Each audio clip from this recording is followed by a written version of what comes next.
No Other Life presents Upstaged.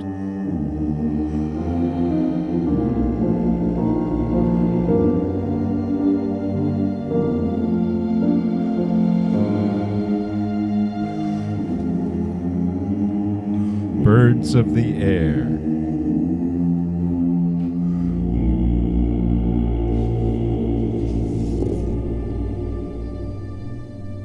I've always been fascinated with imagery about birds. You know, we're given so many hints, so many suggestions that birds are free and spirited, and that they live their life in ways that we humans can only envision in terms of freeness and the liberty that they have of the sky.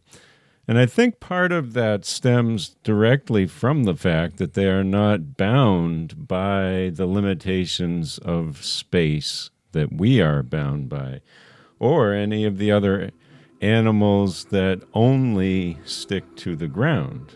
Even the animals that live underwater are bound to that space, and they may have X, Y, and Z availability on the axes of the world. They can go as deep as they are allowed physically, but we have none of that. We only have X and Y availability. And so we're fascinated by birds because they can do anything that they want. And whether it's a chicken just hopping out of the way or a majestic eagle that seems like it can go as high as the sky and never return, they are our superiors in a way when it comes to getting around. It took until the early 20th century for us to figure out how to free ourselves from the gravity of the earth. And birds have been doing it since the time of dinosaurs, if I understand the science of Jurassic Park perfectly. But the thing that I find most inviting about birds is not so much that they fly high in the air, they do whatever they want. No, when I think about birds of the air, I'm drawn toward a passage from the Gospels which says, "Look to the birds of the air. They neither sow nor reap, yet they're given everything that they could possibly need." And as a lifelong worrier, as someone who thinks too much, as I've said many times, and I always attempt to shroud that in a way for the purposes of No Other Life and the Upstaged podcast as being something that I hold dear, something that I'm proud of. For as many of those instances, there are other ones in which I'm just stuck. I'm thinking too much. I'm worrying too much. We have a family folklore that at one point I was found curled up crying because I didn't know who I was going to marry yet. And it's a sad story, especially because I was in kindergarten. And it was indicative of everything that would come after that point in my life. I just continue to worry. And so when I hear the passage about the birds in the air who are not doing any work, who are not planning ahead, and still have everything given to them, it's a stark reminder that I could stand to live a little bit more like that. Now, I speak throughout No Other Life podcasts here and at the main podcast about being prepared, about living a life in which you know what's coming, know where you've been, all of these things I find to be of great importance. But then there are those times where I truly live and I truly come into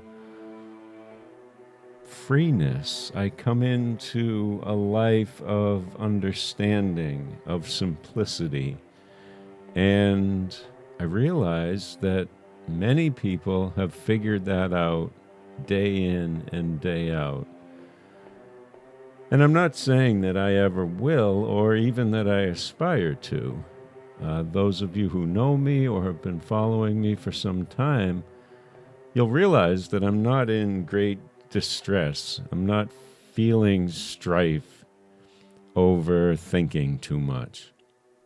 I kind of think about as much as I want to, and I'm rather happy with that. So that's not what I'm getting at here. But there is something to be said for simplicity for its own sake. And so I take you to a point in time where in the spring of 2023, I was sitting at my usual composing spot. And I've said before that with Parkinson's disease in tow, I really never know when my brain and my extremities are going to cordially line up in order to allow me to do anything that I aspire to do. They don't always align. So for that reason, anytime that I take the time to sit at my setup with the computer and the MIDI controller, and I got pedals out and I'm ready to do it, I always make sure that I'm recording because something good could happen and I might not be able to recreate it as easily as your average bear. So on this particular day in the spring of 23, I was facing out the back window, and I believe it was probably mid-April.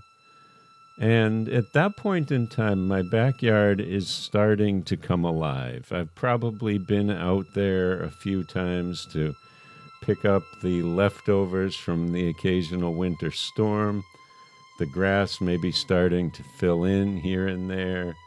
I'm dreaming about putting up our screen house, but ever vigilant of the fact that there could still be a heavy slush that could destroy the structure of the screen house, as did happen one time. And I was just watching, and sometimes I play the piano looking at something. And I usually don't have much variety to look at because this is where I usually sit. But on this particular day, I was just kind of noodling about, and my fingers were working. And I looked out the back window, and I saw a few hawks racing around in the sky.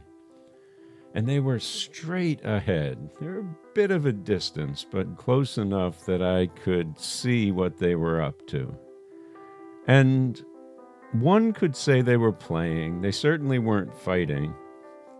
But to me, it looked like they were dancing. And one would scoop under, and the other would go over and around. And as they did this, I was sort of trying to respond to the motions with what I was playing. And it ended up being the germ for one of the pieces that I am most satisfied with. And I've actually used the piano part that came from that session in 2 different pieces already. And it's likely that they will appear in other guises over the years. But the fun thing about it is that taking the exact same notes, the same performance even, and doing things to it harmonically above and below, and changing up the instrumentation around it, ended up making for a very dramatic presentation for these two different projects. So the first one that it came to be a part of is an album that's called Another Town.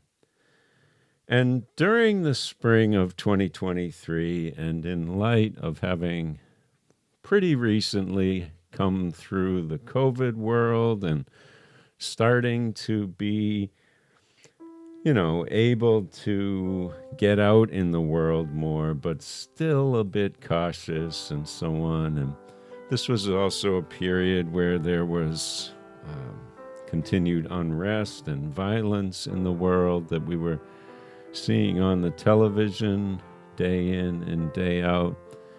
It became clear to me that there was simply too much sadness in the world, and that those people in charge of the places that were experiencing the most intense sets of sadness, i.e., the towns that had mass shootings and countries that were at war, and people that were victims of tragedy and accidents.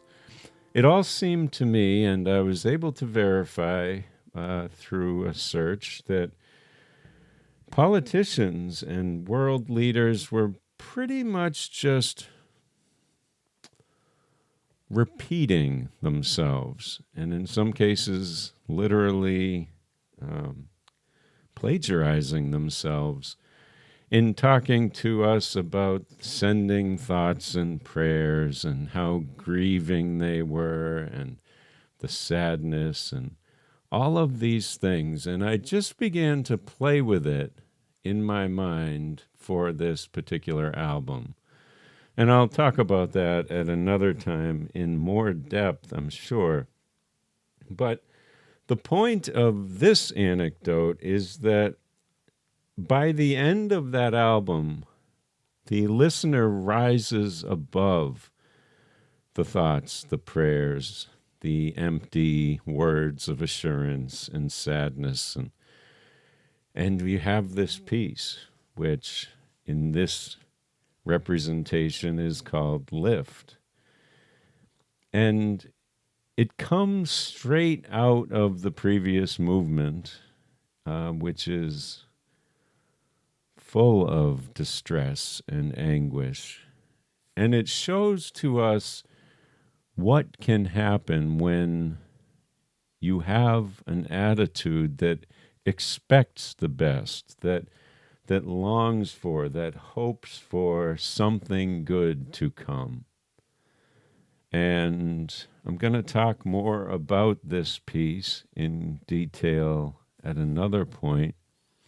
But for the time being, I think that's about the gist of what I want to say, to kind of set the stage. The track is called Lift, and it is from the album Another Town.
That was the track Lift from my album Another Town.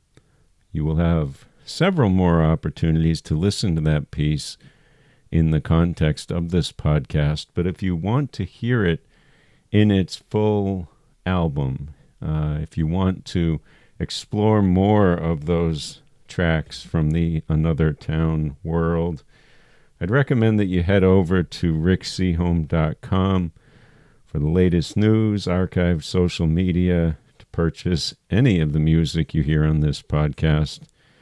Upstaged and the No Other Life Project are independently conceived of and managed by me, Rick Seahome, ad-free and without interruption for all listeners, and I appreciate all the support. Please subscribe, leave a review, and spread the word. It's the number one way to keep it going. Friends, you have no other life, and it's the grandest improv session of them all. Own what you bring to the scene and share it with all whom you meet.